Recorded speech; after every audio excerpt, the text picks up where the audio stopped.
The ballroom of Pembroke House glowed with the warm light of 1,000 candles on the evening of October 15th, 1817, casting dancing shadows across the faces of London's finest society as they swirled and laughed beneath chandeliers dripping with crystal.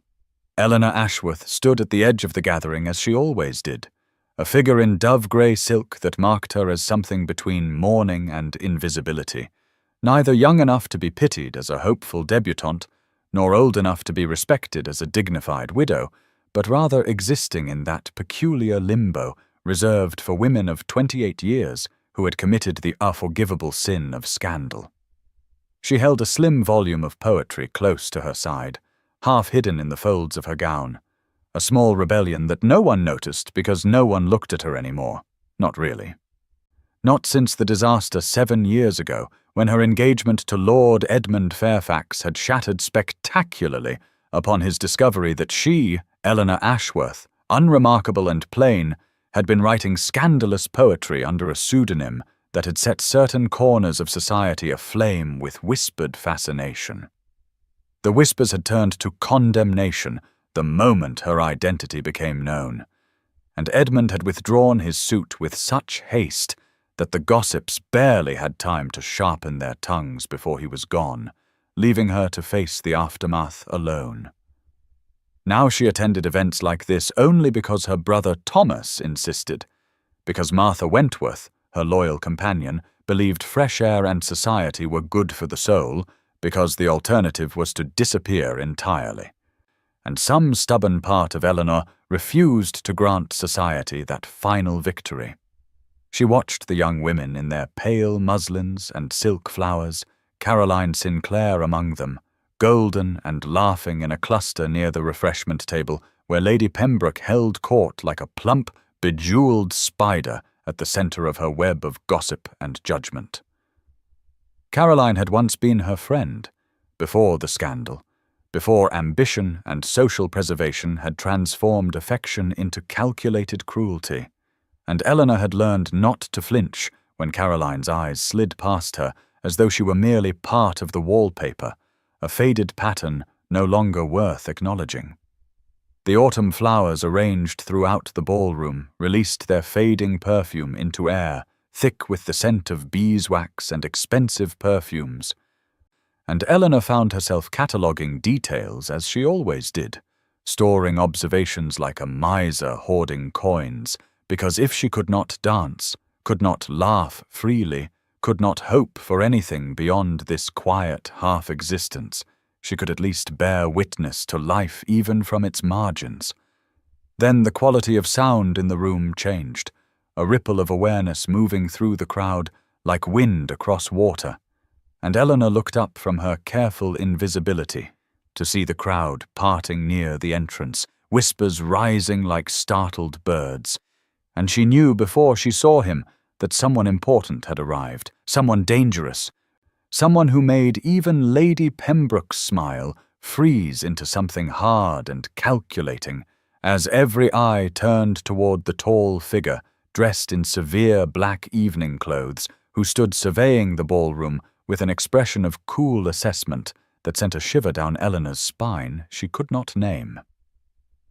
Now please take a moment and subscribe to our channel and comment where you are watching from and what time is it. It is always fascinating to see where these stories get all around the world. Thank you. Alexander Ravenscroft, Duke of Thornbridge, stood in the doorway of Pembroke House with the stillness of a predator surveying terrain,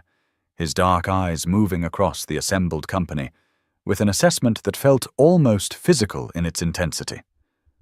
And Eleanor found herself unable to look away even as her instinct screamed at her to return to invisibility, to fade back into the safety of being overlooked. He was 35 years old, according to the whispers that had preceded him.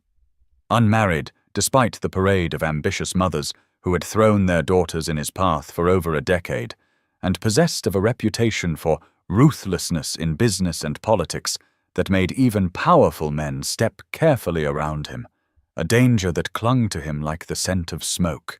and made the peacock brightness of the other gentlemen in the room seem suddenly insubstantial as candle flames beside a forge fire.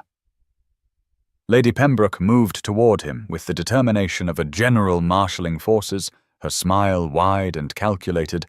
her hands already gesturing toward the cluster of young women near the refreshment table, where Caroline Sinclair had straightened like a flower, turning toward sudden sun. But the Duke's attention did not follow where Lady Pembroke attempted to direct it, and Eleanor felt the precise moment his gaze found her across the expanse of polished floor and swirling dancers, a shock of connection that made her breath catch in her throat. She told herself she was imagining it, that men like Alexander Ravenscroft did not look at women like Eleanor Ashworth, that her 7 years of ex had taught her better than to mistake a passing glance for interest. Yet he continued to study her with a focus that made her acutely aware of the poetry book pressed against her side, the unfashionable cut of her dove-grey gown, the way she stood apart from the others not by choice, but by necessity. His face was all hard planes and sharp angles, handsome in the way of expensive weapons, beautiful and dangerous in equal measure. And when Lady Pembroke finally succeeded in capturing his attention with some comment Eleanor could not hear, he responded with such cool courtesy that it was clearly a dismissal, his eyes returning to Eleanor with an intentness that sent heat climbing up her neck. She watched as he moved through the room with the unhurried confidence of a man who had never doubted his welcome anywhere, society parting before him, not with the eager warmth they showed to charming rogues, but with the wary respect accorded to something powerful and unpredictable, and Eleanor realized with a flutter of panic that he was moving in her direction, that the casual path he traced between conversational clusters was bringing him steadily closer to her shadowed corner. Outside, the first drops of rain began to patter against the tall windows, a soft percussion beneath the music and laughter, and Eleanor gripped her poetry book tighter as Alexander Ravenscroft's dark gaze held hers across the diminishing distance, something in his expression that looked almost like recognition, as though he saw not the scandalous spinster society had deemed her, but something else entirely. Something that made her heart begin to race with a hope she knew was dangerous but could not quite suppress. Eleanor's hands tightened on her poetry book as Alexander Ravenscroft drew near, each step deliberate and unhurried, and she became acutely conscious of the whispers rising around her like a tide, shock rippling through the assembled company, because the Duke of Thornbridge was approaching the ruined spinster in grey, the woman no one acknowledged, the cautionary tale mothers used to warn ambitious daughters about the consequences of impropriety. Her instinct screamed at her to flee, to spare herself whatever humiliation this must certainly be, because men of his station did not seek out women of her disgrace except to mock or to proposition,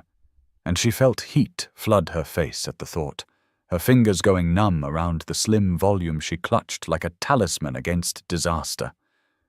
He stopped before her with a grace that seemed impossible for a man of his size and reputation, and up close he was even more devastating. All dark eyes and sharp intelligence.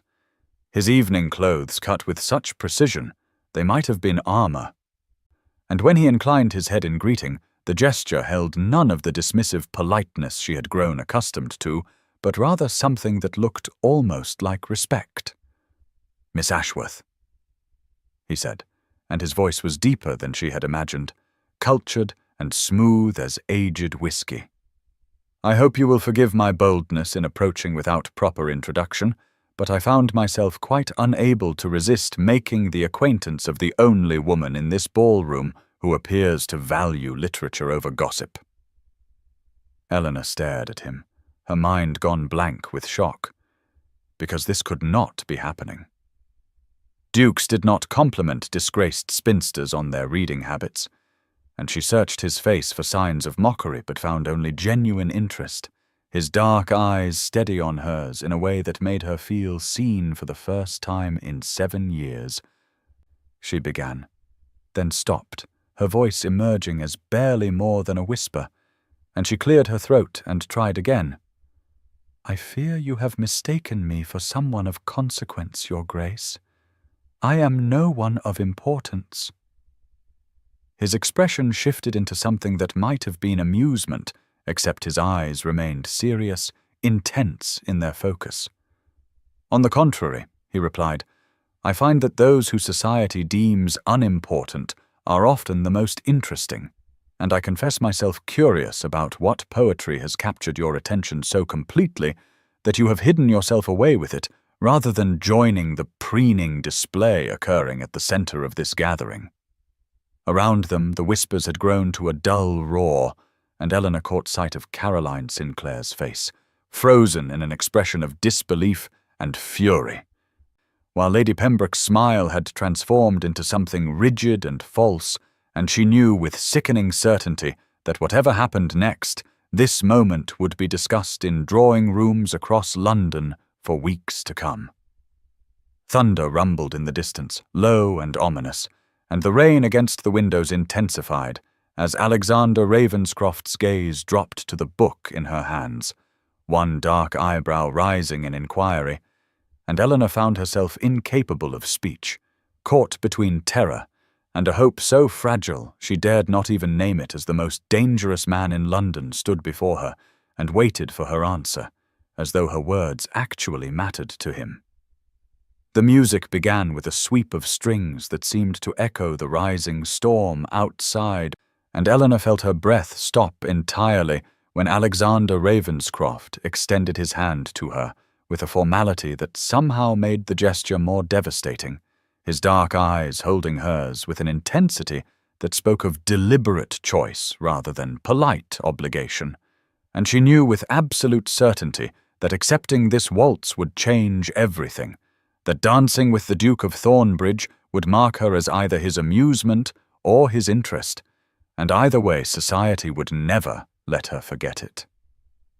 Her hand trembled visibly as she placed it in his, her grey glove stark against his black evening clothes, and she felt the strength of his fingers close around hers with a gentleness that seemed at odds with his dangerous reputation, his other hand coming to rest at her waist with a propriety that nonetheless sent heat flooding through her entire body as he drew her into the first turn, and she discovered that he danced with the same controlled grace he brought to everything else, leading her effortlessly across the floor while rain lashed the windows, and every eye in the ballroom tracked their progress with shock and avid curiosity. "You are trembling," he observed quietly, his voice pitched for her ears alone, and Eleanor could not tell if it was concern or amusement in his tone,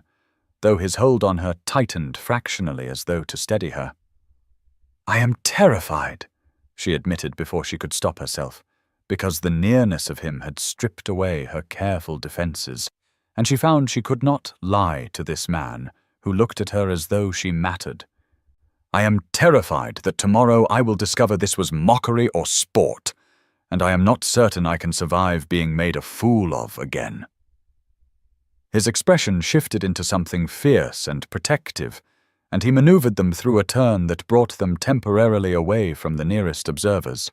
his hand warm and solid against her back. "I give you my word, Miss Ashworth, that I have never been less inclined toward mockery in my entire life,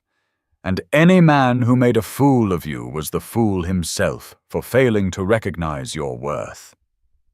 The words landed in her chest like stones dropped into still water, sending ripples of impossible hope through her carefully constructed resignation, and she stared up at him with eyes that burned with unshed tears, because no one had spoken to her with such conviction in 7 years, not since the scandal that had transformed her from promising young woman into cautionary tale. "Tell me about your poetry," he said, as they moved together through the pattern of the waltz, their bodies aligned in a way that felt almost indecent despite the proper distance he maintained. "I want to know what words captured your attention so completely that you chose them over this gathering of peacocks." Eleanor felt something crack open inside her chest at his genuine interest, and before she could think better of it, she found herself confessing about the pseudonym she had used, the scandalous verses that had destroyed her engagement, the way writing had been both her salvation and her ruin, and Alexander Ravenscroft listened with an attention that felt like being seen for the first time in her life.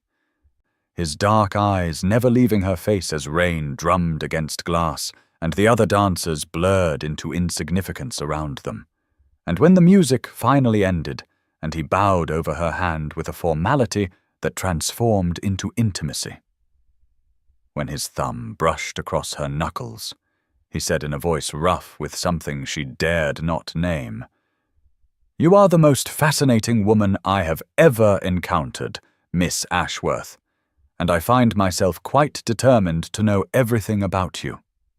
Eleanor woke to grey morning light filtering through rain-streaked windows and the immediate crushing weight of consequence. Her body exhausted from a sleepless night, spent alternating between reliving every moment of Alexander Ravenscroft's arms around her and imagining the social devastation that must surely follow, because dukes did not dance with ruined spinsters without purpose, and she could not fathom what his purpose might be, except perhaps cruel amusement or a wager among his set, though his eyes had seemed so sincere and his touch so careful that her traitorous heart kept insisting it had been real, even as her mind catalogued all the ways she had made everything infinitely worse for herself. Martha Wentworth appeared at 10 o'clock with tea and the expression of grim concern that Eleanor had come to recognize over their 5 years together, the older woman's lined face softening with sympathy as she set the tray down and drew back the curtains, despite Eleanor's protest, letting in the pale light of a morning that matched Eleanor's mood with its persistent drizzle and low clouds. "Something happened last night," Martha said quietly. And it was not a question, but rather an invitation, and Eleanor found herself confessing everything while her tea grew cold, the words tumbling out about the dance and his questions and the way he had looked at her as though she mattered. And Martha listened with the patience of someone who had witnessed 7 years of quiet suffering and knew exactly how fragile hope could be in the heart of a woman society had deemed worthless. The knock at the door came at 10:30, and Eleanor's younger brother Thomas appeared with 3 folded notes in his hand and fury in his eyes, his 24 years evident in the protective rage that made him seem suddenly older as he dropped the papers on her bed and said with barely controlled anger that the vultures had wasted no time circling. Eleanor's hands shook as she opened the first note. Written in Caroline Sinclair's familiar hand, the words dripping with false concern as they asked what game Eleanor thought she was playing in attempting to ensnare the Duke of Thornbridge, suggesting that perhaps her years of obscurity had driven her to desperate measures that would only result in further humiliation when His Grace inevitably recognized his error in paying her the slightest attention. The second note came from Lady Pembroke herself, couched in the language of social obligation, but carrying the unmistakable message that Eleanor's performance last evening had been noted and would not be forgotten, with the clear implication that any attempts to rise above her station would be met with the full force of society's censure. The third note contained only 4 words in an unfamiliar hand, but they cut deeper than all the others combined because of their casual cruelty, and Eleanor stared at them until they blurred through her tears as Martha wrapped protective arms around her shoulders and Thomas swore with a vehemence that would have shocked their late mother, those 4 words branding themselves into her consciousness like a verdict she could not escape. How very pathetically desperate. And she knew with sickening certainty that by tonight all of London would be laughing at the ruined spinster who had dared to believe that a dance with a duke might mean something more than temporary charity. Eleanor was still sitting in numb silence with Thomas pacing furiously, and Martha holding her hand when the butler appeared in the doorway at 2 o'clock that afternoon with an expression of profound confusion, and announced that His Grace the Duke of Thornbridge had called and was requesting the honour of being received, and the words seemed to echo in the small room like a thunderclap that froze all three of them in attitudes of shock, because dukes did not call on ruined spinsters the day after dancing with them. Dukes did not follow mockery with formal visits during proper calling hours, and Eleanor felt her heart begin to pound with a terror that was somehow more frightening than resignation, because she did not know if she could survive having hope dangled before her, only to be snatched away again. Thomas moved first, his protective instincts overriding his surprise as he straightened his waistcoat and said he would receive his grace. But Eleanor found herself standing on shaking legs and smoothing down her simple mourning dress with trembling hands because she needed to face this herself, needed to hear whatever cruel explanation or careless dismissal Alexander Ravenscroft had come to deliver, so she could finally stop the terrible hoping that had taken root in her chest, despite all her efforts to crush it. Alexander entered the modest drawing-room, carrying white roses, and the sight of him in the clear afternoon light streaming through windows where rain had finally ceased was almost painful in its impact.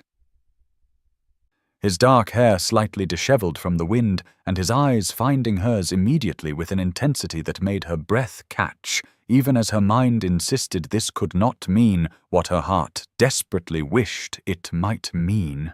"Miss Ashworth," he said with a formality that seemed deliberate, his voice carrying none of the mockery she had steeled herself to hear. "I apologize for calling without prior arrangement, but I found I could not wait another day to make my intentions clear to you and to your brother." Eleanor stared at him in confusion, while Thomas moved protectively to her side, and Martha gripped her hand hard enough to hurt, and Alexander set the white roses on the small table with careful precision, before turning to face them all with an expression that was both vulnerable and determined in a way that seemed impossible on the face of London's most dangerous duke. "I came because I wanted to," he said simply, looking directly at Eleanor with eyes that seemed to see straight through all her defenses into the terrified hoping underneath. "I came because our dance last night was the most genuine conversation I have had in a decade of empty social performances, because your honesty and intelligence and quiet dignity are worth more than all the calculated charms of every eligible woman in London, and because I would very much like your permission to call on you again." The words fell into the room like stones into still water, creating ripples that expanded outward until Eleanor felt they might drown her, and she was aware of Thomas's sharp intake of breath and Martha's fierce grip, and the way sunlight caught in Alexander's dark hair and made him seem almost unreal, standing in their modest drawing-room with white roses on the table and a request in his eyes that looked remarkably like hope. "Your Grace," Thomas began, his voice tight with protective suspicion, "my sister has endured enough cruel amusement at the hands of society, and if this is some manner of sport or wager, I must ask you to leave immediately." Alexander's expression shifted into something fierce and almost angry, but the anger seemed directed outward rather than at them, as he said with quiet conviction that carried the weight of absolute truth. "I give you my word as a gentleman and on my family's honor that I have never been more serious about anything in my life, and the only sport I intend is the systematic destruction of anyone who dares speak ill of your sister in my hearing." Eleanor felt tears burning in her eyes because his words were either the cruelest lie ever spoken or the answer to prayers she had stopped praying 7 years ago, and when Alexander turned to her and asked with remarkable gentleness if he might have permission to court her properly, she found herself nodding even as tears spilled down her cheeks and the terrible dangerous hope in her chest unfurled like flowers opening to unexpected sun. Alexander arrived at precisely 2 o'clock on October the 17th with more white roses and a determination in his eyes that made Eleanor's carefully constructed defenses tremble, and so began a week that would later shimmer in her memory like something from a dream she had not dared to have, each day bringing his steady presence into her life until the impossible began to feel almost real. He came every afternoon at the same hour with the reliability of the church bells that marked the passing time, and they walked in Hyde Park while autumn leaves fell around them in shades of gold and crimson, their conversations ranging from poetry to philosophy to the small observations about life that revealed more about a person's character than any formal social performance ever could. And Eleanor found herself laughing for the first time in 7 years, the sound startling her own ears with its unfamiliarity. On the 3rd day, he brought her a gift that made her hands shake as she unwrapped it. A first-edition poetry collection so rare that she had only ever read about it in catalogues, and when she looked up at him with tears threatening, he said quietly that he had noticed the way her eyes lit when she spoke of poetry. And he wanted to see that light as often as possible, wanted to give her back the joy that society had tried so hard to steal from her. They sat together in the Ashworth drawing room that had become their sanctuary, while Martha discreetly occupied herself with needlework in the corner, and Thomas read his newspaper with the studied nonchalance of a protective brother who was slowly learning to trust, and Alexander asked Eleanor to read to him from her own poetry. The pages she had hidden for years after her scandal made her pseudonym worthless and her words feel like shameful secrets. She refused at first, the old fear rising sharp and choking in her throat, but he waited with patient understanding, and on the 5th day she finally retrieved the worn notebook from her room and read him a poem she had written about loneliness, her voice trembling and her eyes fixed on the pages because she could not bear to see his reaction. And when she finished, there was a silence that seemed to stretch for eternity before he said with rough emotion that her words were beautiful and true, and anyone who had made her feel otherwise was a fool who deserved neither her poetry nor her presence. Eleanor cried then, not the bitter tears of humiliation she had shed so many times before, but rather the healing tears of someone who had been seen and valued after years of invisibility. And Alexander moved closer on the sofa and took her hand with a gentleness that contradicted everything society said about his dangerous reputation, his thumb tracing circles on her palm while she composed herself and Martha pretended not to notice, and something profound settled between them like a promise not yet spoken aloud. Society began to take notice as the week progressed, the daily visits impossible to hide, and the Duke's intentions clear to anyone with eyes to see. And Eleanor found herself the object of speculative glances rather than pitying dismissal when she attended Lady Westbrook's gathering on the 7th day, wearing a new blue dress that Martha had insisted brought out her eyes, and though Caroline Sinclair watched from across the room with barely concealed malice, and Lady Pembroke's smile remained frozen and false,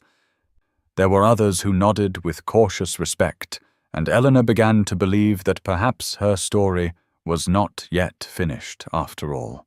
Eleanor arrived at Lady Westbrook's morning gathering on October 24th wearing the new blue dress that Alexander had said brought out her eyes, and for the first time in 7 years she felt something dangerously close to happiness as she entered the drawing room where morning sunlight streamed through tall windows and illuminated the gathered society women who turned to look at her with expressions that ranged from curiosity to calculation, and she was searching for Martha's familiar face among them when Caroline Sinclair stepped directly into her path with a smile that was all teeth and no warmth, and said in a voice pitched to carry across the suddenly silent room that it was quite remarkable how some women would go to any lengths to trap a husband, even when society had long since deemed them unmarriageable. The words hit Eleanor like a physical blow, stealing the breath from her lungs and freezing her in place, while the happiness of moments before shattered into razor-sharp fragments that cut deep into the soft, vulnerable places she had been foolish enough to expose. And Caroline continued with malicious precision that everyone knew Miss Ashworth had written scandalous poetry that ruined her prospects 7 years ago, And now here she was, using those same shameful talents to ensnare poor naive His Grace, who clearly did not understand the sort of woman he was dealing with, the sort who would use any manipulation necessary to secure a title and fortune she had no right to expect. Eleanor felt the familiar cold shame washing over her like a wave that threatened to pull her under, the old wounds tearing open with such practiced ease that she wondered how she had ever been foolish enough to believe they might have healed. And she was aware of the other women watching with avid interest, and Lady Pembroke's satisfied smile, and Martha pushing through the crowd toward her, and the way her hands were shaking so badly that she had to clasp them together to hide their trembling, while Caroline pressed her advantage with cruel enthusiasm. "You think we do not see what you are doing?" Caroline said with false sympathy that dripped poison, playing the tragic figure to win his pity, pretending your ruined reputation and scandalous past make you somehow intriguing rather than simply inappropriate. But the Duke will realize soon enough what a mistake he has made in paying attention to a woman who should have had the decency to retire from society entirely years ago, instead of lingering on the edges waiting for an opportunity to trap some unsuspecting gentleman. The tears came without permission, hot and humiliating, streaming down Eleanor's face while she stood frozen in the center of Lady Westbrook's drawing room, with the wreckage of her brief happiness scattered at her feet and the familiar weight of shame settling back onto her shoulders like an old familiar cloak. She had been foolish to think she might finally shed, and she was turning to flee when she heard Martha's sharp intake of breath and saw every face in the room suddenly looking past her toward the doorway, where Alexander Ravenscroft stood, with an expression of such cold fury that the temperature in the sun-filled room seemed to drop 20 degrees, and Caroline's triumphant smile froze into something resembling terror. Alexander's voice cut through the drawing room like a blade forged in Arctic ice, each word precise and laced with the sort of cold fury that had built his dangerous reputation across London's ballrooms and Parliament's halls, and he said Miss Sinclair with such cutting formality that Caroline visibly flinched, while every other woman in the room seemed to stop breathing entirely. "I was not aware that you had appointed yourself the arbiter of who deserves my attention or my regard, nor do I recall requesting your opinion on matters that are frankly none of your concern." He moved into the room with predatory grace, while Eleanor stood frozen with tears still streaming down her face, and Martha positioned herself protectively at her side, and the Duke's dark eyes never left Caroline's increasingly pale face as he continued in that same terrifyingly calm tone that was somehow more frightening than any shout could have been, cataloguing with brutal precision exactly how Caroline's own past was far from spotless, given her pursuit of 3 different titled gentlemen before settling for Mr. Sinclair when her dowry proved insufficient to secure anyone better, and how her current financial situation was rather precarious, given her husband's gambling debts that were only manageable because of business arrangements with families like the Ravenscrofts, who could withdraw their support at any moment. Caroline's smugness had evaporated into something resembling terror as she realized she had miscalculated catastrophically, and Lady Pembroke's satisfied smile had frozen into horrified understanding that she had aligned herself with the wrong side of this confrontation, while Alexander turned his attention briefly to Eleanor with an expression that gentled into protective tenderness before he looked back at Caroline and said in a voice that promised absolute destruction that if she ever spoke Miss Ashworth's name again in any context other than respectful admiration, he would personally ensure that her husband's debts were called in immediately and the Sinclair family found themselves cut off from every line of credit and social invitation in London. The threat hung in the air like a sword waiting to fall, and Caroline had gone from pale to grey as the full weight of what she had done crashed down upon her. And Alexander continued with relentless precision that Miss Ashworth possessed more intelligence, grace, and genuine character in her smallest finger than Caroline had managed to cultivate in her entire being, and that her poetry, which Caroline had referred to as scandalous, was in fact remarkable and insightful, and he considered himself privileged to have read it, and anyone who suggested otherwise revealed only their own lack of refinement and understanding. Eleanor was staring at him with an expression caught between shock and something that looked dangerously like awe, while Martha nodded firm approval and Lady Westbrook watched with wide eyes from her position near the tea service,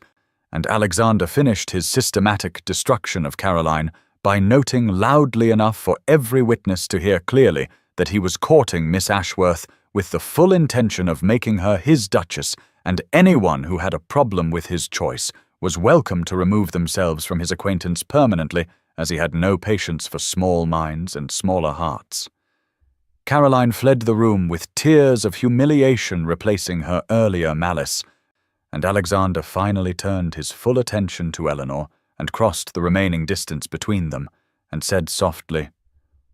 "Are you all right?" while the other women pretended not to watch, and Martha discreetly moved aside, and Eleanor found she could not speak around the tightness in her throat, but managed to nod, while he produced a handkerchief and gently wiped the tears from her cheeks with a tenderness that contradicted everything about the cold fury he had just displayed. Alexander brought Eleanor home in his carriage at 4 in the afternoon of October 24th, and when Thomas opened the door and saw Eleanor's tear-stained face and the Duke's protective stance beside her, he stepped aside without question and allowed Alexander into their modest drawing-room where late afternoon golden light streamed through windows that overlooked the small garden already touched by autumn's chill, and Martha appeared long enough to bring tea with hands that trembled slightly with emotion before she quietly withdrew and pulled Thomas with her, leaving Eleanor and Alexander alone in a silence that felt thick with everything unspoken between them. Eleanor sat on the settee near the fire that Martha had lit against the cooling day, and Alexander took the chair across from her rather than sitting beside her. And she understood he was giving her space, even though every line of his body suggested he wanted to gather her close and protect her from every cruel word the world might ever speak. And the understanding of that restraint made something crack open in her chest, where she had been holding all her careful defenses. "I am sorry you had to witness that," she said finally, her voice still rough from crying. "And I am sorry Caroline involved you in my scandal, and I understand if you wish to distance yourself from me now that you have seen how society truly views me and how association with me will only bring you difficulty." Alexander leaned forward with his elbows on his knees and his dark eyes fixed on her face with an intensity that made her breath catch. And he said, Eleanor, and the use of her given name without permission sent warmth flooding through her. "Do you truly believe I defended you today because of some passing fancy or sense of duty that I might now abandon when faced with inconvenience?" She could not answer because her throat had closed around words she was afraid to speak, and he continued in that same low voice that seemed to resonate in her bones. "I noticed you at Lady Pembroke's ball because I recognized something in your eyes that I have seen in my own mirror for years, a loneliness that comes from being seen only as society defines you rather than as you truly are. And I approached you because I wanted to know the woman behind that careful dignity you wear like armor against a world that has judged you unfairly." The tears came again, but these felt different than the humiliated ones from earlier. These felt like something breaking open rather than breaking apart. And Alexander moved from his chair to sit beside her on the settee and took her hand in both of his with a gentleness that seemed at odds with his dangerous reputation, and his thumbs traced circles on her palm while he told her that he had been lonely in ways that had nothing to do with being alone, surrounded by people who wanted his tittle or his wealth or his influence, but never simply him.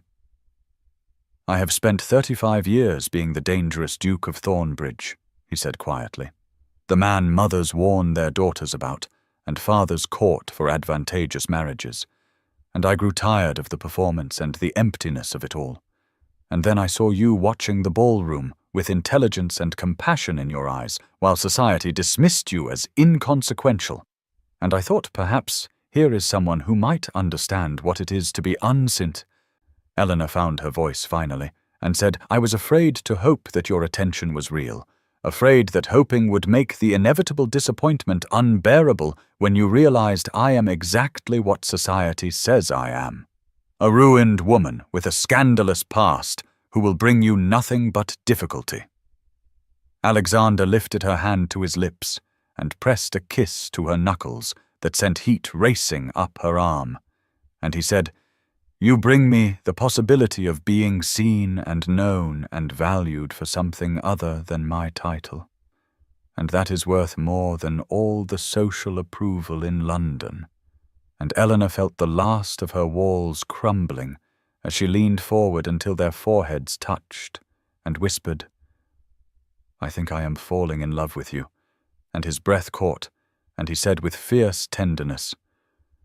Good, because I am already halfway lost in so. Alexander arrived at the Ashworth townhouse at precisely 3 in the afternoon on October 25th, with a nervousness he had not felt in more than a decade, thrumming through his veins like something alive and unpredictable. And when Thomas admitted him to the drawing-room, where afternoon sunlight streamed through the windows in golden bands that illuminated Eleanor sitting near the fire, in a gown the color of spring leaves, he felt his carefully prepared words dissolve into something far more fundamental and true. Eleanor rose when he entered, and he could see she was barely breathing, her hands clasped so tightly together that her knuckles had gone white,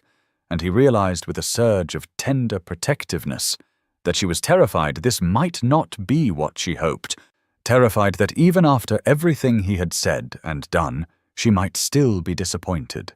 And the knowledge that society had taught her to doubt her own worth so thoroughly made him want to destroy every person who had ever made her feel less than extraordinary.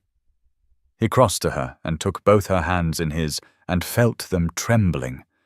And he said, Eleanor, I had planned a very eloquent speech about duty and compatibility and advantageous arrangements,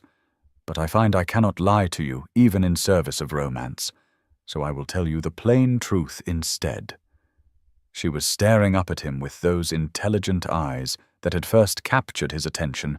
and he continued in a voice that was rougher than he intended because emotion was making it difficult to maintain his usual controlled composure. I have spent 35 years building walls around myself and learning to trust no one, and in 10 days you have managed to dismantle every defense I thought was impenetrable, and I find I do not want to rebuild them because being known by you is worth the vulnerability of being seen. He watched a tear slip down her cheek and reached up to catch it with his thumb while he said, I am not a comfortable man to love. I have a dangerous reputation that is at least partially earned, and a tendency toward ruthlessness that will not disappear simply because I have found someone worth being gentle for. But I swear to you that I will spend the rest of my life ensuring you never doubt your worth or your place beside me. And if you will consent to be my wife, I will count myself the most fortunate man in England. Eleanor's voice was barely a whisper when she said yes, and then louder, with joy, breaking through like sunlight through storm clouds. Yes, Alexander, I will marry you. And he pulled a ring from his pocket that had belonged to his grandmother, a sapphire the color of midnight surrounded by diamonds that caught the afternoon light and scattered it into rainbows. And he slid it onto her finger while saying, This ring has waited 40 years for a woman worthy of wearing it, and I am grateful it waited for you. She was crying openly now, but smiling through the tears,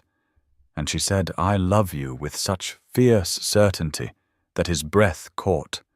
and he drew her into his arms and kissed her with all the loneliness and longing and hope that had been building between them since that first waltz, and the kiss tasted of salt from her tears and felt like coming home after a lifetime of wandering. And when they finally broke apart, he rested his forehead against hers and said, I love you. Eleanor Ashworth, soon to be Ravenscroft, and I will make certain the entire world knows it." Thomas and Martha must have been hovering nearby because they appeared almost immediately when called,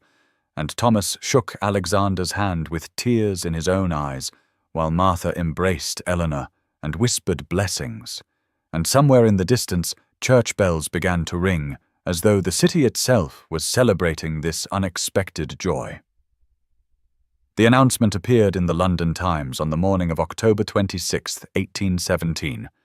stating that Alexander Ravenscroft, Duke of Thornbridge, was pleased to announce his engagement to Miss Eleanor Ashworth,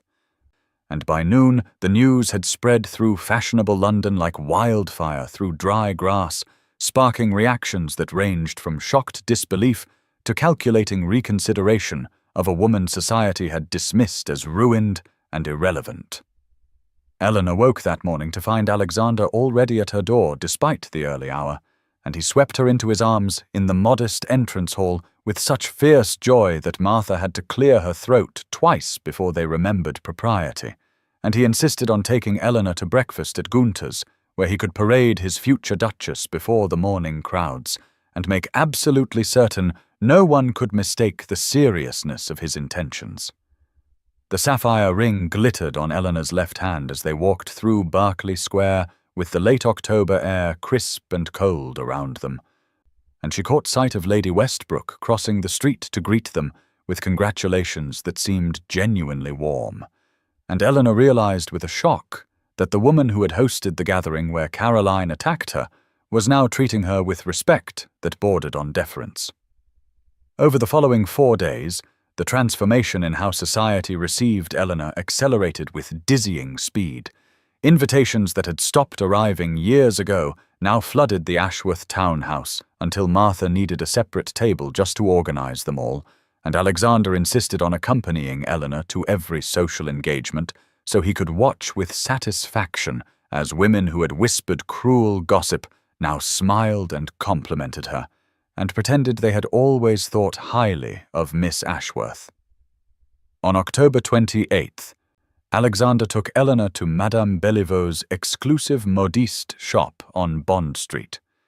where he had made an appointment for her trousseau, and he sat in the private fitting room with masculine patience while Madame brought out silks and satins and laces in every color imaginable, and when Eleanor protested that she could not possibly need so many gowns,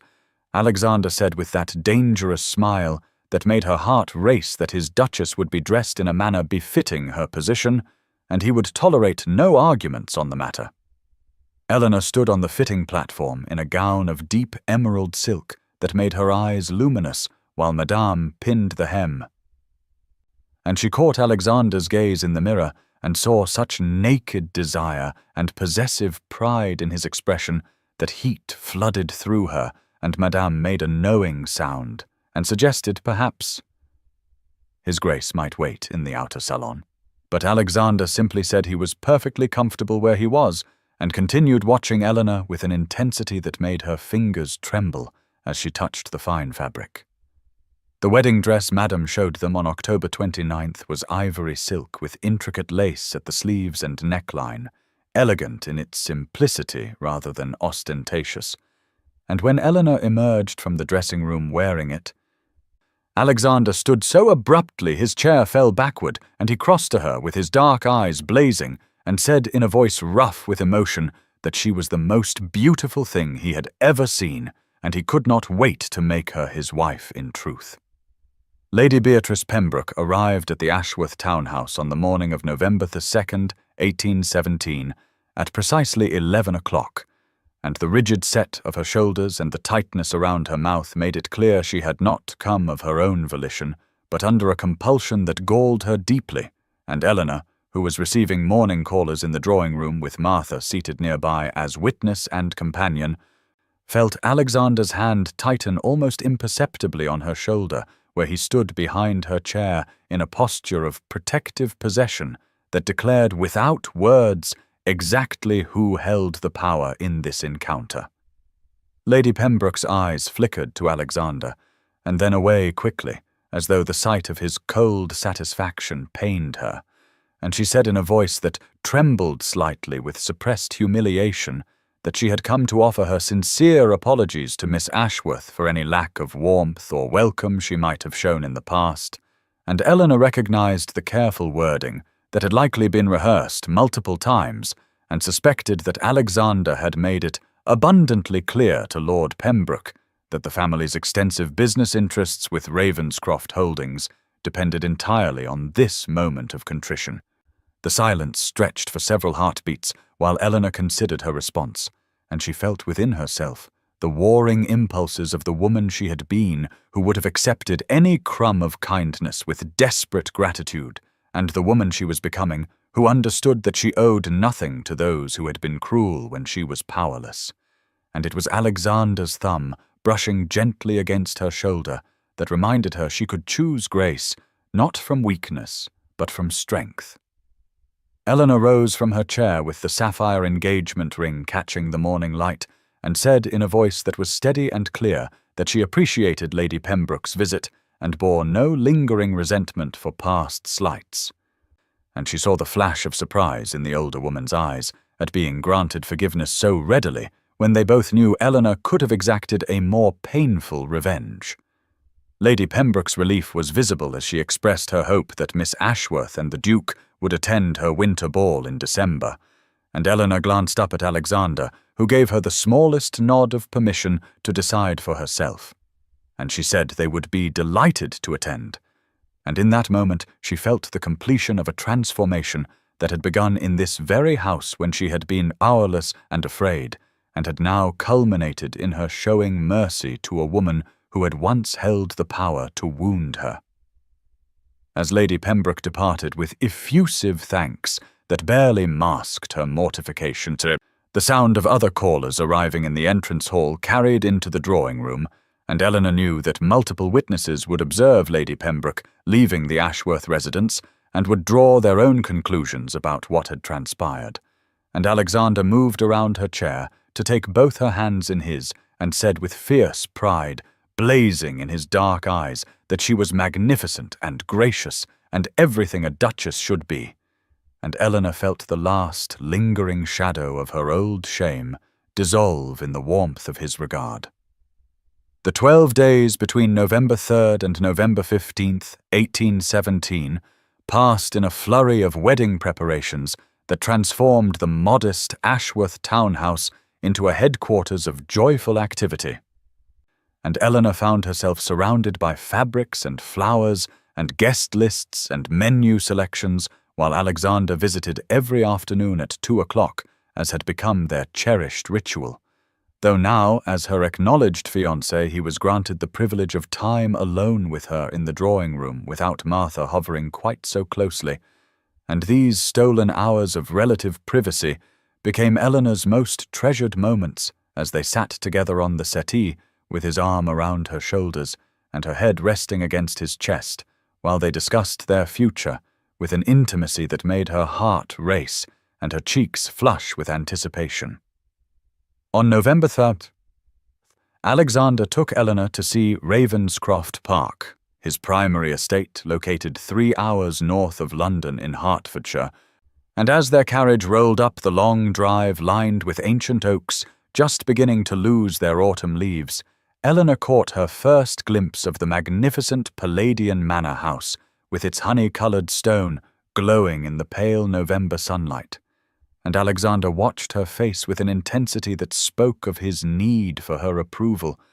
and when she breathed that it was the most beautiful place she had ever seen, he pulled her close and whispered against her hair that it would truly become beautiful only when she was its mistress and filled its rooms with her warmth and laughter. The housekeeper Mrs. Davies and the butler Stevens greeted Eleanor with respectful deference that held genuine warmth beneath the formality, and as Alexander showed her through the grand rooms with their tall windows and elegant furnishings,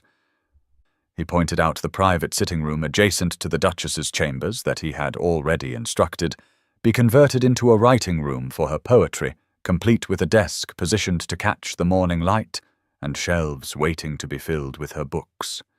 And Eleanor stopped in the doorway of that sun-filled space and felt tears slip down her cheeks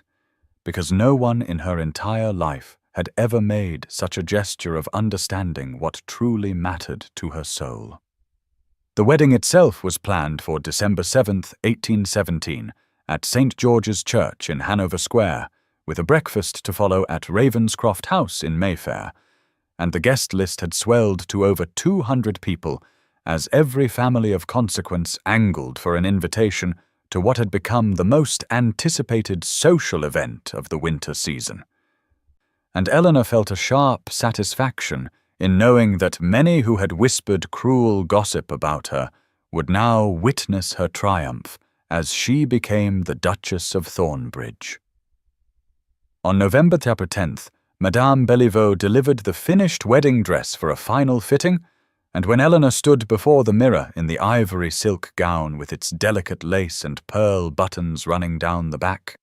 Martha wept openly and said that she looked like an angel, and Alexander, who arrived early and convinced Martha to let him see despite the superstition about grooms viewing the dress before the wedding, stood frozen in the doorway with such blazing love in his dark eyes that Eleanor understood with absolute certainty that she was cherished beyond measure. The final 2 weeks before the wedding passed in a haze of fittings and menu selections and seating arrangements, but what Eleanor would remember most vividly in years to come were the quiet moments stolen between the chaos when Alexander would arrive at the townhouse and pull her into his arms the moment they were alone, and hold her as though she were something infinitely precious. And on November 18th, he brought her to his study at Ravenscroft House, and showed her the volumes of poetry he had been collecting for her personal library, first editions and rare manuscripts that must have cost a small fortune. And when she protested that it was too much, he had silenced her with a kiss that left her breathless and trembling, and said that nothing would ever be too much for her, and that he intended to spend the rest of his life proving that she deserved every beautiful thing the world could offer. On November 20th, they attended the theatre together in full view of society, and Eleanor sat in the Ravenscroft box, wearing a gown of deep emerald silk that Alexander had commissioned specifically, because he said it made her eyes luminous, and she felt the weight of hundreds of gazes upon them. But instead of the old shame, she felt only pride, because Alexander kept her hand clasped in his throughout the performance and whispered in her ear during the intermission that he was the most envied man in London for having won her heart. Thomas observed his sister's transformation with satisfaction, and told Alexander privately on November 22nd that he had never seen Eleanor so happy, and that he was grateful beyond words that someone finally recognized her worth. And Alexander had gripped the younger man's shoulder and said that he was the fortunate one, because Eleanor had taught him that true nobility lay not in titles or wealth, but in the courage to remain kind and generous even when the world had been cruel. And Thomas understood in that moment why his sister loved this man who had such a fearsome reputation, but who looked at Eleanor as though she hung the moon and stars. On November 25th, Alexander took Eleanor to the small family chapel at Ravenscroft Park, where they would speak their private vows before God on the morning of the wedding, before the larger public ceremony, and he showed her the names carved into the stone walls of generations of Ravenscrofts who had married for love despite social pressure to make advantageous matches. And he told her that she would add her name to that wall as his Duchess, and that their children would know the story of how their father had fallen in love with the most remarkable woman in England who society had foolishly overlooked. The nights grew longer and colder as December approached, but Eleanor had never felt warmer or more alive as she lay in her bed at the Ashworth townhouse, counting the days until December 7th, when she would walk down the aisle of St. George's and bind her life to Alexander's forever. And Martha would find her sometimes standing at the window with the sapphire engagement ring catching the lamplight, and a smile of such perfect contentment on her face that the older woman would offer a silent prayer of thanksgiving that her dear girl had finally found the love she had always deserved. The days between November 28th and December 6th, 1817, passed with an agonizing slowness for Eleanor, despite the constant whirlwind of activity as final preparations consumed every waking hour, and she found herself caught between desperate impatience to become Alexander's wife and a strange melancholy at leaving behind the quiet life she had known for so long in the modest Ashworth townhouse, though Martha assured her it was perfectly natural for a bride to feel such conflicting emotions in the final week before her wedding. On November 30th, Alexander arrived at the townhouse with a velvet box containing a gift he insisted she open immediately, despite her protests that he had already given her far too much, and when she lifted the lid, she found a delicate gold necklace with a pendant in the shape of a quill pen set with tiny diamonds that caught the afternoon light like captured stars, and he fastened it around her throat with fingers that trembled slightly, and told her that he wanted her to wear it on their wedding day as a symbol of his love for every part of her, including the poet whose words had first revealed to him the depth of her soul. Thomas spent December 1st reviewing the marriage settlements with Alexander's solicitors and reported to Eleanor that evening that the Duke had settled upon her an independence that would make her one of the wealthiest women in England in her own right, with funds that could never be touched by anyone, including Alexander himself. And when she had confronted her betrothed about such extravagant generosity, he had simply said that he wanted her to know she was choosing him freely and not out of financial necessity or social pressure, and Eleanor had kissed him with such fierce gratitude that he had groaned and pulled away before propriety could be entirely abandoned in the Ashworth drawing-room. On December 3rd, Eleanor made a final visit to the modiste to collect her traveling costume for the honeymoon journey, and found that Alexander had secretly commissioned an entire additional wardrobe to be delivered to Ravenscroft Park as a surprise, and Madame Beliveau showed her sketches of morning dresses and evening gowns and riding habits in rich fabrics and jewel tones that made Eleanor's carefully budgeted trousseau look almost shabby by comparison, though the Frenchwoman assured her that the Duke had specifically requested styles that would suit Eleanor's particular coloring and elegant simplicity rather than the fussy over-ornamentation currently fashionable among younger women. The nights grew shorter as winter deepened, and Eleanor lay awake in her narrow bed at the townhouse, counting the hours until December 7th, when she would walk down the aisle of St. George's and speak the vows that would bind her to Alexander forever. And she thought about the girl she had been at 21 when her first engagement had ended in such public humiliation, and how that younger Eleanor could never have imagined that 7 years later she would be preparing to marry a duke who loved her not despite her scandal, but because he saw past society's judgment to the woman underneath. And she offered a silent prayer of gratitude for every hardship and every lonely year, because they had shaped her into someone capable of recognizing and cherishing the extraordinary gift of Alexander's love. The morning of December 6th, 1817,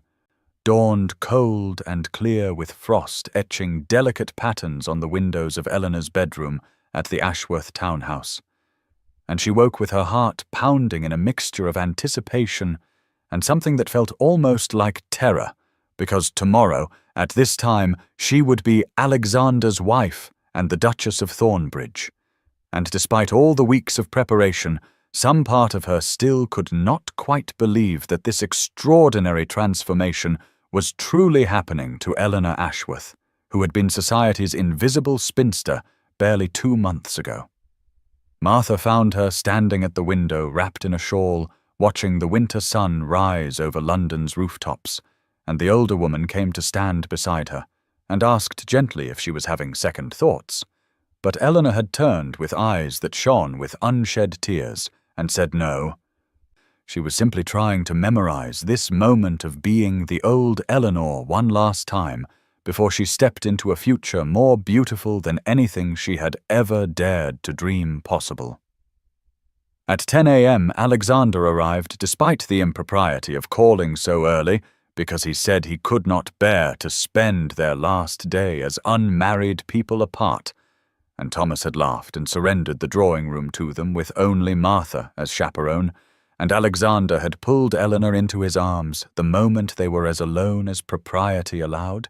and kissed her with a hunger that made her knees weak and her heart race until Martha cleared her throat pointedly, and they broke apart flushed and breathless and grinning like children caught stealing sweets. They spent the morning going over final details for the ceremony that would take place at George's at 11 a.m. the following day, with the private vows in the Ravenscroft chapel beforehand at 9 a.m. for only the closest family. And Alexander told her again that he had arranged for her poetry collection to be published under her own name as a wedding gift, with a first edition bound in white leather waiting for her at Ravenscroft Park.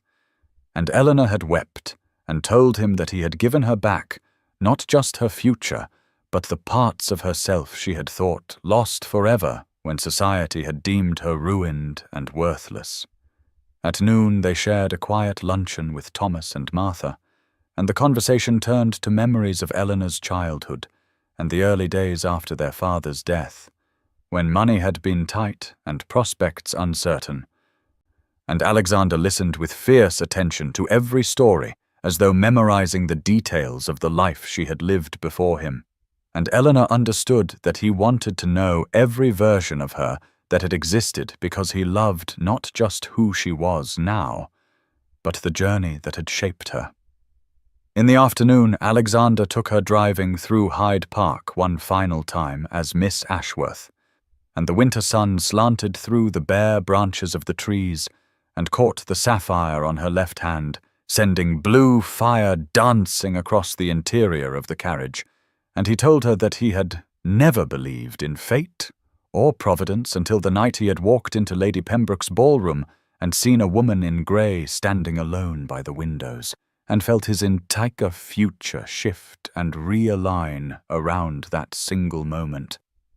When he returned her to the townhouse at 4 p.m., he held her hands for a long moment on the front steps and told her that the next time he saw her, she would be walking down the aisle toward him, and that he would spend every remaining day of his life being grateful that she had chosen to trust him with her heart, despite every reason society had given her to protect it. And Eleanor had whispered that he had taught her the difference between existing and living, and that she could not wait to begin their life together. The morning of December the 7th, 1817, arrived with a stillness that felt almost sacred. As Eleanor woke in the pale pre-dawn darkness of her childhood bedroom for the very last time, and she lay perfectly still beneath the familiar weight of quilts her mother had sewn years before, listening to the quiet sounds of the townhouse stirring to life around her, and thinking that in just 5 hours she would speak vows that would transform her from Miss Eleanor Ashworth into Her Grace the Duchess of Thornbridge, a title that still felt impossibly grand and unreal, despite all the weeks of preparation that had led to this extraordinary morning. Martha appeared at 6 a.m. with hot chocolate and tears already streaming down her lined face, and she helped Eleanor into the bathing room where a copper tub had been filled with steaming water scented with lavender and rose petals, and as Eleanor sank into the fragrant warmth, she felt the last traces of tension dissolve from her shoulders and thought about how 2 months ago she had been the invisible spinster standing alone at the edges of Lady Pembroke's ballroom, resigned to a life of quiet obscurity, and now she was preparing to marry a man who loved her with a fierce devotion that still took her breath away whenever she allowed herself to fully comprehend the magnitude of what was happening. At 7 a.m., Thomas knocked softly and entered to find his sister wrapped in a dressing gown with her dark hair loose around her shoulders, and he crossed the room to take both her hands in his and told her with a voice thick with emotion that their father would have been so proud to see her marry a man worthy of her intelligence and courage and kindness. And Eleanor had embraced him tightly and whispered that none of this would have been possible without his steadfast support during the 7 years when society had deemed her ruined and worthless, and they stood together in the quiet morning light, sharing a moment of profound gratitude for the journey that had brought them to this day. Martha and two maids began the elaborate process of dressing Eleanor at 7:30 m.m. First the delicate silk stockings and embroidered chemise, then the corset laced just tight enough to create an elegant silhouette beneath the wedding gown. And finally, the dress itself was lifted carefully over her head and settled into place with a whisper of ivory silk and Belgian lace. The bodice fitted perfectly to her slender frame, and the skirt falling in graceful folds that caught the morning light like captured moonbeams. And when Martha fastened the gold necklace with the diamond quill pendant around Eleanor's throat and arranged the simple wreath of white roses and winter greenery in her dark hair, Eleanor looked at her reflection in the mirror and saw not the plain, overlooked spinster society had dismissed, but a woman transformed by love into someone beautiful and worthy and chosen. At 8:30 a.m., Alexander's carriage arrived to transport Eleanor and Thomas to the Ravenscroft private chapel for the intimate family ceremony that would precede the public wedding at St. George's. And as Eleanor descended the stairs of the townhouse for the final time as Miss Ashworth, she carried a bouquet of white roses and ivy, and wore her mother's pearl earrings, and felt her heart beating so hard she thought it might burst through the silk bodice of her wedding gown. And Thomas handed her into the carriage with such tender care that she had to blink back tears because she knew he was remembering the devastated girl she had been 7 years ago when her first engagement had ended in scandal and humiliation. And she squeezed his hand and smiled to show him that she was not that broken girl anymore, but a woman who had learned that sometimes the greatest blessings come disguised as disasters, and that true love is worth every moment of waiting and every tear shed in loneliness during the long years before it finally arrives. The Ravenscroft private chapel was a small jewel box of ancient stone and stained glass tucked into the grounds of the family's London estate. And when Eleanor's carriage pulled through the gates at 8:45 a.m., she saw Alexander standing on the chapel steps in the December morning light, wearing formal black attire with a burgundy waistcoat, and looking so handsome and nervous that her heart clenched with fierce love. And when Thomas handed her down from the carriage, Alexander crossed to them immediately, and took both her hands and told her she was the most beautiful thing he had ever seen, and that he had not slept at all, because every time he closed his eyes, he saw her walking toward him in this exact moment. Inside the chapel waited only Thomas and Martha, and Alexander's elderly aunt Catherine, who had travelled from Scotland to serve as witness, and the space was filled with winter sunlight streaming through windows that depicted scenes from the Song of Solomon. And when the family chaplain asked them to join hands, Eleanor felt Alexander's fingers trembling against hers, and understood that this intensely powerful man, who had destroyed her enemies and defied society for her, was as overwhelmed by the magnitude of this moment as she was. The private vows they spoke were the ones they had written themselves in late-night conversations over the past weeks, and Alexander promised to honor her mind as well as her heart, to protect her courage while never limiting her spirit, to be her champion and her partner and her devoted lover for all the days of their lives. And Eleanor promised to trust him with the parts of herself she had hidden from the world, to stand beside him as his duchess and his equal, to love him with the same fierce loyalty he had shown her from the moment he had crossed that ballroom to claim the woman no one else had seen. When the chaplain pronounced them married in the eyes of God, and Alexander slipped a second ring onto her finger beside the sapphire engagement band, this one a simple gold circlet engraved with words from her own poetry that he had memorized, Eleanor felt tears spill down her cheeks, and Alexander cupped her face in both hands and kissed her with such tender reverence that she heard Martha sob behind them, and felt the last fragments of the broken, frightened girl she had been for 7 years finally dissolve and transform into the woman she was always meant to become.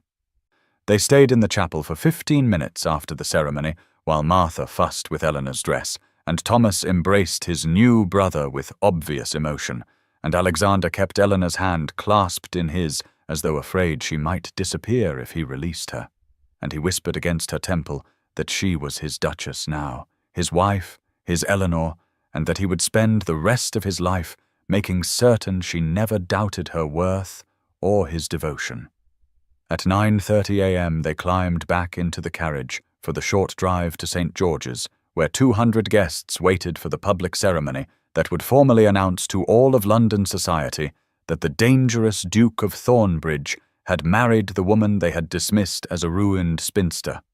And as the carriage rolled through the winter morning streets, Eleanor looked down at the 2 rings on her left hand and thought about how completely her life had transformed in the 8 weeks since that October evening, when she had stood alone at the edges of Lady Pembroke's ballroom, resigned to invisibility.